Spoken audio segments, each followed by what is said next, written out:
Buenas tardes. Hoy vamos a ver someramente un texto del joven Nietzsche, Verdad y mentira en sentido extramoral, que escribió en 1873, pero fue editado en el siglo XX póstumamente. En este texto de juventud hay una gran crítica a Platón y Aristóteles. Para ellos es un punto de partida, que el filósofo es quien ama la verdad, quien busca saber, ¿sí? Y por eso va a decir Aristóteles que el hombre es un animal racional y que desea naturalmente saber, como lo vimos en el comienzo de su metafísica. Pero este punto de partida va a ser sumamente cuestionado por Nietzsche, ¿sí? Que se va a plantear de dónde le viene al hombre el impulso de la verdad y en qué consiste la verdad y la mentira. Y lo va a ver justamente en esta crítica, no desde lo habitual, sino desde lo extramoral, es decir, fuera de lo que consideramos verdadero, mentiroso, o bueno o malo. Si nosotros ya comenzamos con el texto comienza con una ironía. Empiezo a leer en la página 17, dice: en algún apartado rincón del universo centelleante, desparramado en innumerables sistemas solares, hubo una vez un astro en el que animales inteligentes inventaron el conocimiento.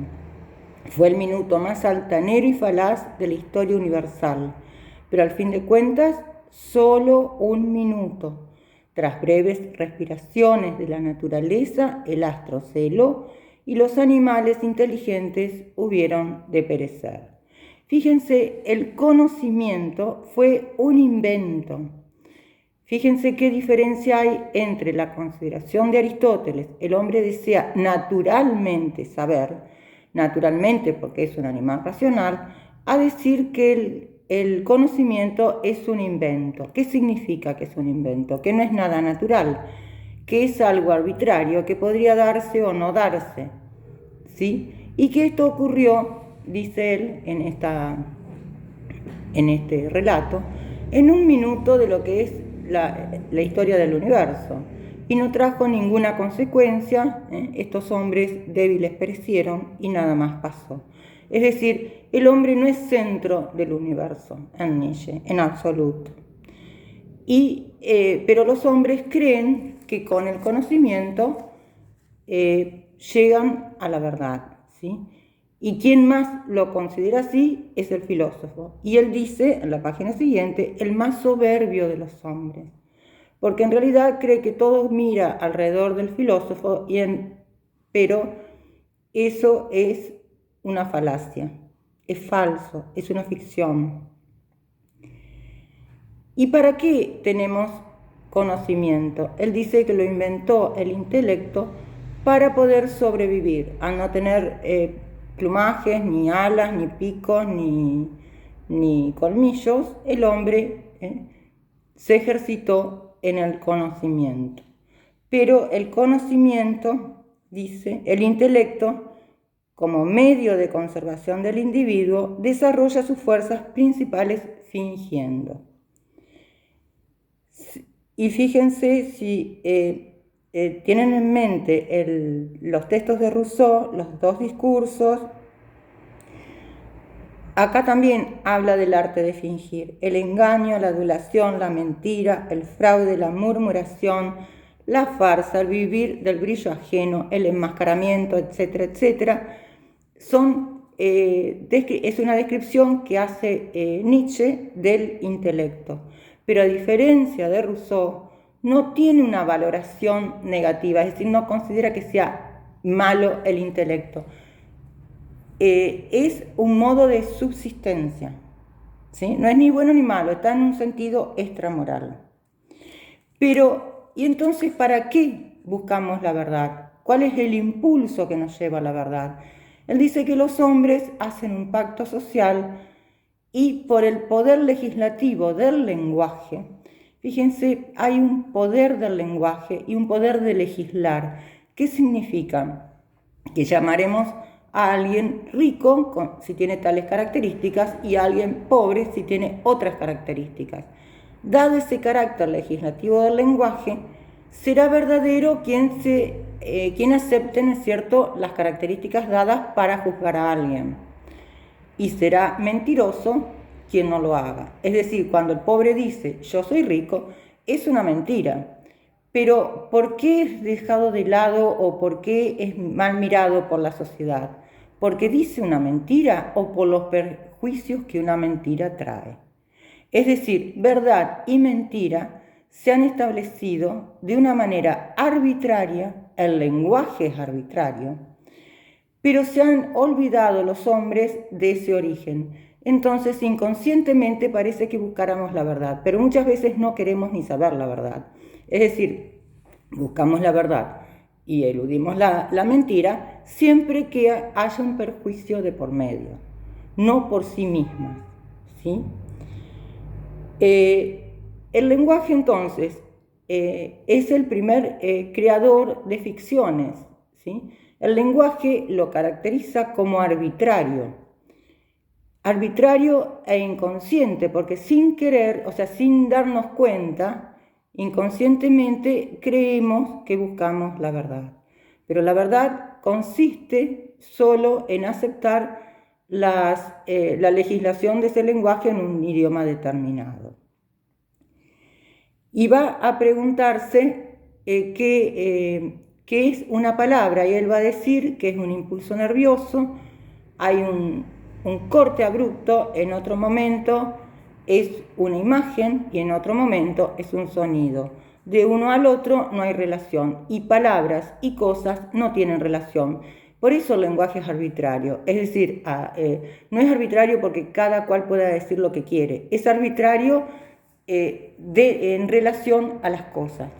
No hay una conexión necesaria con las cosas, pero sí hay un código lingüístico, ¿sí? No podemos decir cualquier cosa, pero no hay conexión. Si yo digo mi mano y muestro mi mano, para ustedes es obvio que es lo mismo, sin embargo no es exactamente lo mismo. Mi mano tiene una permanencia en el concepto que no tiene mi mano. Mientras estoy mostrando mi mano está envejeciendo y se está moviendo y se está yendo.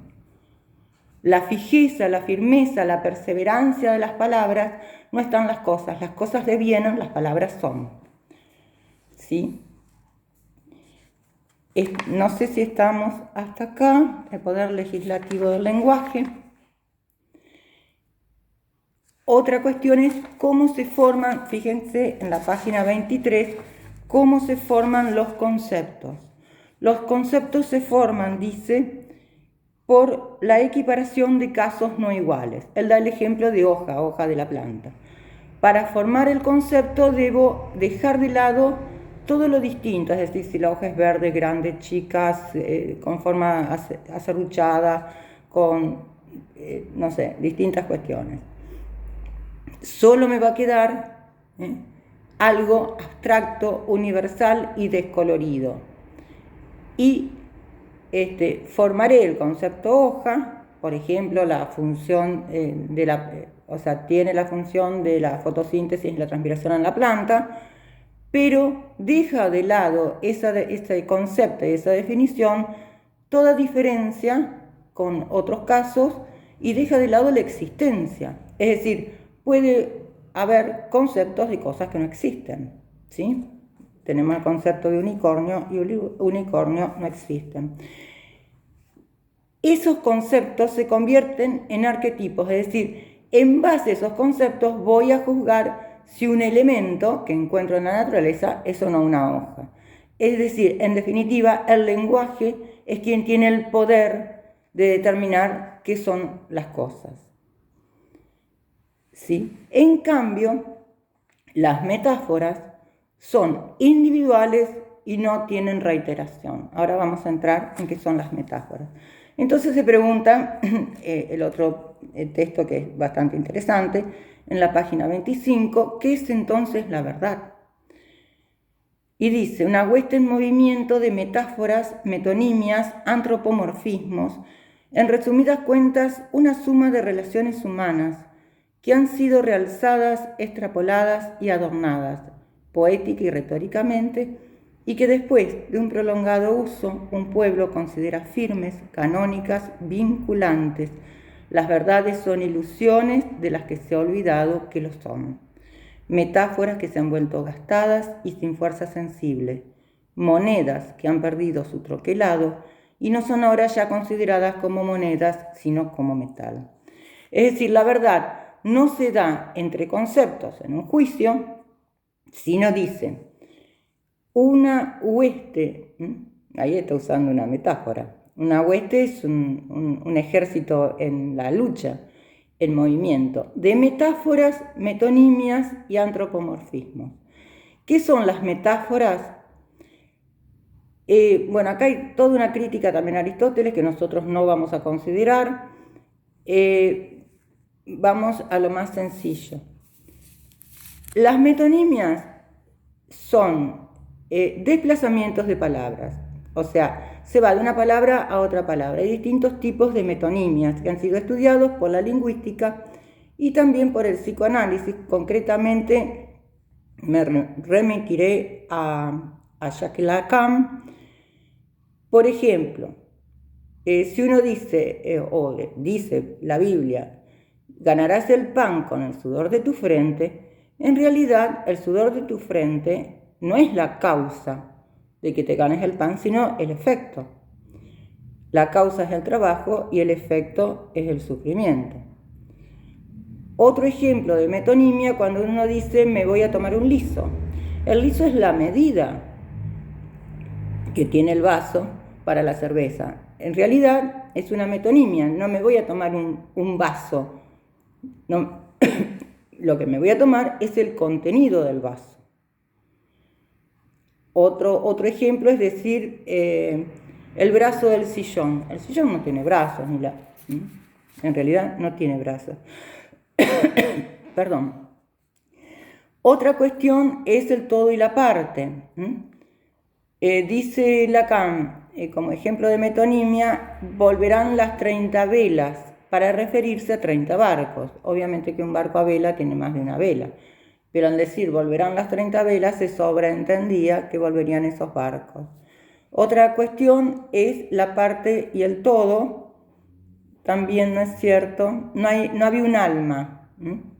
Al decir que no había uno, digo que no había nadie. Son distintos ejemplos de metonimia. Hay un desplazamiento de una palabra a la otra. En el psicoanálisis, Freud y después Lacan toman las metonimias como desplazamiento. Entonces, un ejemplo que dan es que el hijo odia al padre, pero es inconsciente ese odio, entonces desplaza el sentimiento del padre a los cigarrillos que el padre fuma, la marca de cigarrillos, es decir, odia la marca de cigarrillos del padre porque no puede hacerse cargo del odio al padre. Si nos ponemos a ver, vivimos entre metonimias. ¿Qué son las metáforas? Para Aristóteles son la sustitución de una palabra por otra, pero acá no se trata de sustituir una palabra por otra como una traducción, sino yo me acerco más a la visión psicoanalítica en esto, en que la palabra tiene que ver con la metáfora tiene que ver con la condensación. Es decir, es una palabra que está en una cadena de significados, pero el efecto no es un nuevo significado, sino un sentido. No es una cuestión de significado, sino de sentido. Si tenemos ejemplos de metáforas, muchísimos, ¿no es cierto? El verano despótico, sofocante, incoloro. Sofocante también es una metáfora. Despótico. Despótico tiene que ver con lo político. Sofocante que me está ahogando. Incoloro. Mi mujer de cabellera de fuego de madera. No dice de pelo rojo, sino cabellera, fuego de madera. Es decir, está uniendo el poeta, en este caso es Breton, el primero de Verlaine, está uniendo dos términos para un sentido que no es para nada habitual y nos deja un tanto sorprendidos. Pero si a cada persona que sea pelirroja decimos lo mismo, no mi mujer, pero sí cabellera de fuego de madera, deja de ser una metáfora, porque la metáfora es individual y tiene que ver con la existencia, con esa persona. ¿Y qué son los antropomorfismos? Antropomorfismo es un término que posee dos partes, ¿no es cierto? Antropos y morfé. Antropos en griego es hombre y morfé es forma. Es decir, que damos forma humana a las cosas. Él va a decir, ponemos géneros a las cosas, masculino y femenino. La planta es femenina, el árbol es masculino. En realidad no tienen necesariamente que ser como nosotros, pero nosotros vemos en las cosas lo que somos nosotros o lo que queremos ver a veces. Por otro lado, o sea, el lenguaje es un poder legislativo que forma conceptos. ¿Y qué dice él? Cuando las metáforas han perdido su valor, se convierten en conceptos. Es decir, son, dice, como moneda sin troquelado, sin relieve. No valen, ya no tienen valor. ¿Y qué otra actividad constituye conceptos? La ciencia. Entonces va a decir que la ciencia se basa en ficciones también. El espacio, el tiempo, las causas son ficciones. Un espacio divisible, el espacio no es divisible. Lo dividimos nosotros, pero en sí no es divisible. Lo mismo el tiempo. Creemos que hay causas y efectos y en realidad nuestro modo de ver las cosas. Es decir, construimos científicamente edificios que son como telas de araña. Ahí hay toda una alusión a Bacon, no por Bacon. Fíjense, en la 26 dice construir un orden piramidal por castas y grados, instituir un mundo nuevo de leyes, privilegios, subordinaciones y delimitaciones que se contrapone a las primitivas impresiones intuitivas. Eso aparece como lo firme.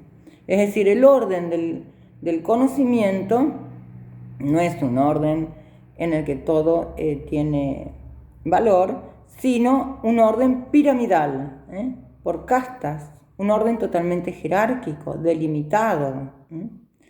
Y las metáforas no tienen otra, dice, toda metáfora es individual. Y asemeja el edificio de la ciencia a un columbarium. Columbarium viene del latino, columba es paloma. El columbario era el palomar, donde, porque criaban pichones de paloma, cada pichón estaba en un nicho. Semejante al columbario eran los cementerios, donde en cada nicho estaban las cenizas de los antepasados. Es decir, que la ciencia es algo que a él le parece muerto. Sin embargo, no la va a... O sea, no va a dejar de considerar, no tanto en este texto, pero sí en otros, que es un modo también de supervivencia. ¿Sí? Y frente entonces a la ciencia y frente al científico, que es un ser conceptual, o al científico o el hombre intelectual, el académico, que es un hombre conceptual, que él lo describe y parece que describiera un filósofo que en su prudencia no muestra una mueca, no muestra un sentimiento, es completamente teórico, es decir, abstracto.